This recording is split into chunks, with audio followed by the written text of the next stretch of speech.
choices life. In this video, I'll show you 3 different ways on how you can propagate your Hoya Kerrii.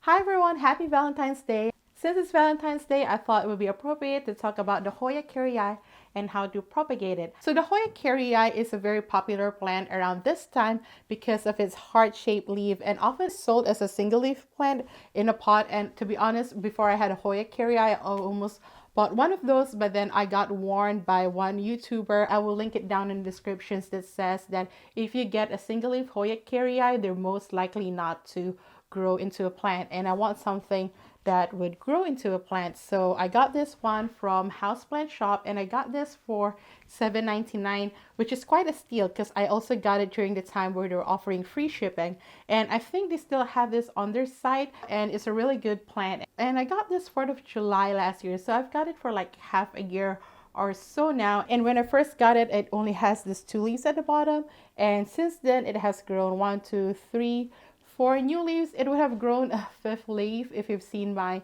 inner jungle bedroom makeover plus tour. It had a leaf here, but I accidentally knocked it off, so that one is gone now.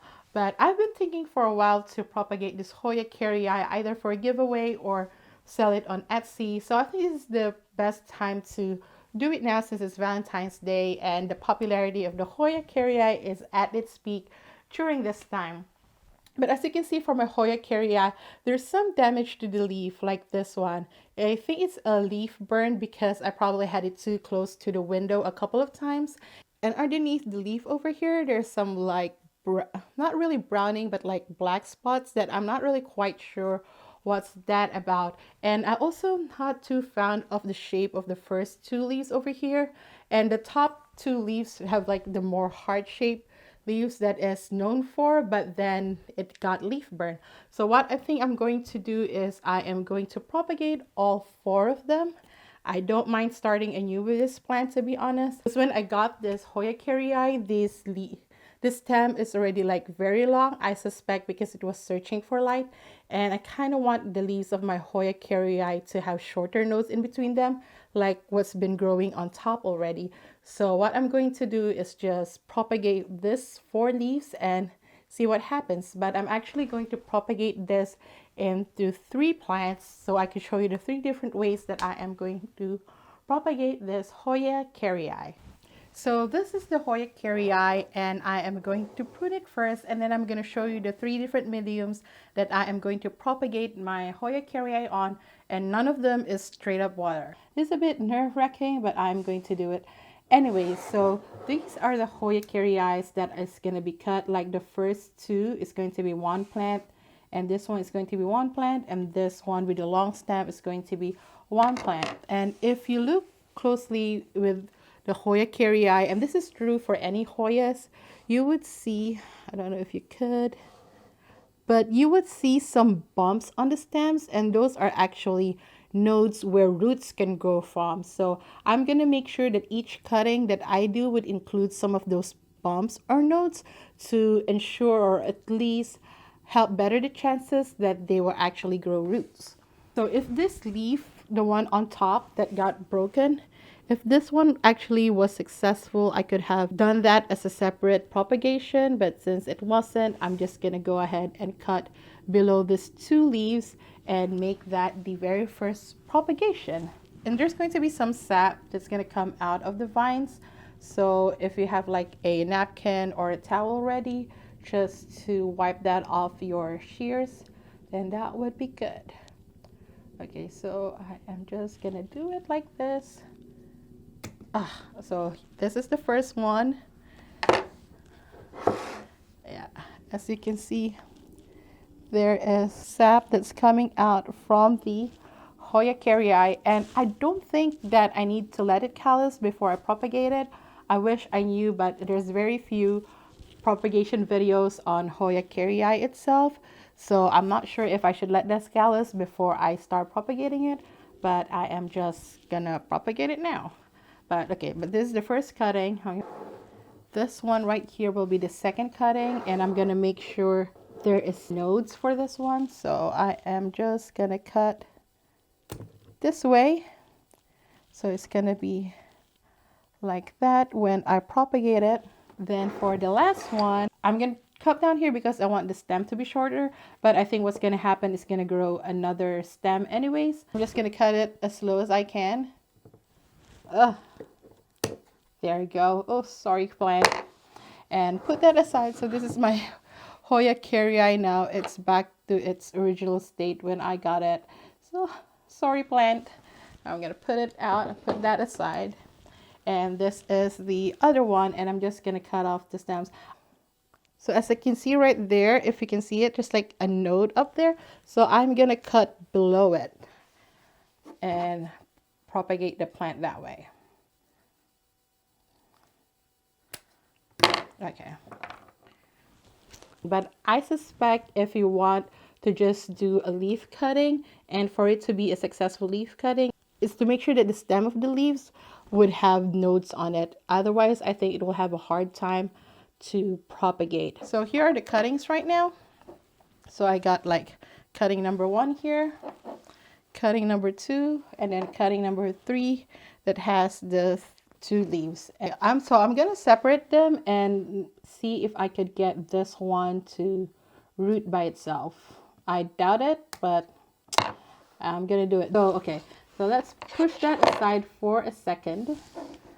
And these are the mediums that I'm going to use to propagate. First one is the ziploc method, which I saw BB Plants do for her Hoyas, and she specifically propagated a Hoya Kerrii using a ziploc method. So I trust her, and I think this would work for the Hoya Kerrii. So let's do the first method first, which is the ziploc method. I'm gonna stick this cutting, which is I think the best cutting out of the 3 or 4 that I did. And I'm just gonna put it in the ziploc because I think this is probably the one that has the best chance of propagating and propagating fast. And I'm also gonna stick in this leaf cutting since I think this is the best method for this one. And I'm just gonna stick it down there too, and just stick it down a little bit down. Just make sure it's fully covered. And then what I need to do is to spray water on it. But I don't have my spray bottle, so hold on.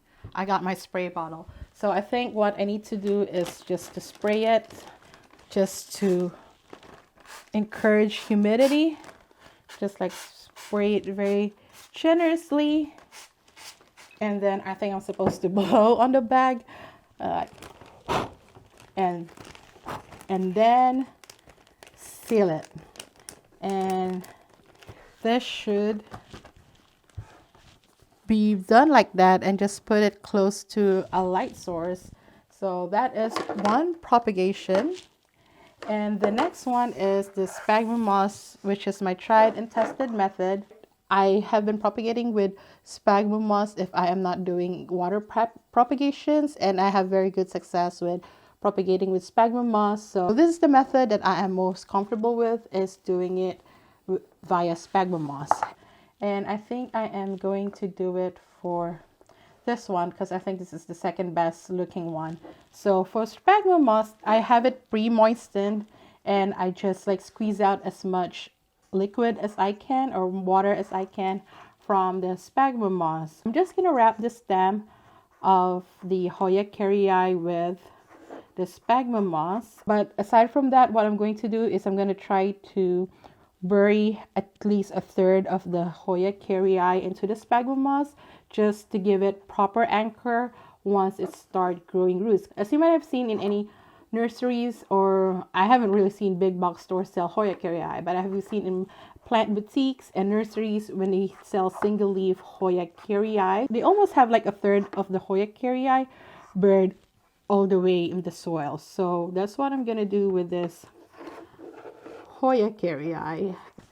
So that is the sphagnum moss, and like I said, this sphagnum moss is pre-moistened, but I'm also gonna like squirt water also just to clean the leaf and just to make sure that the sphagnum moss is properly packed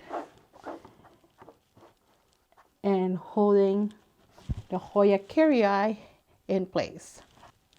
So that is the second propagation.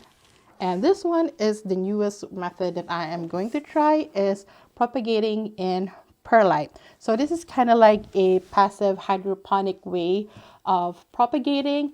As you can see, there is some water at the bottom. Fun fact, perlite doesn't actually hold water. So all the water that I gave it to soak the perlite just all went down. And I actually had to drain out some of it because it was a bit too much water. So to do this, I just like put a third of water on the way for the perlite, and the perlite on top is wet, but it's not like swimming in water. So that is the third method, which is the perlite method, which I think is easier than the sphagnum moss because I just have to like dig through and just make sure it is all the way down. Try to bury like the bottom third of the leaf down just to give the plant a bit more anchor. So see, I like this perlite one because it looks prettier. I feel like you can gift it to a person like this already, even before it grows roots, but then they might kill it because they don't know what to do with it since it's in a propagation stage. So maybe never mind, but it kind of looks cute, right? Now that it's in the perlite. So these are the three different ways that I am propagating my Hoya Kerrii. First one is the ziploc method. I have two cuttings in here. One is just like a leaf cutting, and one has a stem. And this is the sphagnum moss, which is my tried and tested method. It has worked for most of my plants. And this one is the newest way that I'm trying to propagate, which is passive hydroponics using perlite. You can also follow me at Instagram at my Wishes Life if you want to see updates and the progress of my Hoya Kerrii propagations. If you found this video helpful and you liked it, please give it a thumbs up. And if you're new here, I hope you subscribe. I come up with houseplant and sustainable lifestyle videos every week, and you can check out these videos right here until my next video. Thanks for watching. I see you, I appreciate you, and have a plentiful Valentine's Day. Bye. You gotta give me some love, nah, nah, nah. Gotta give me some love.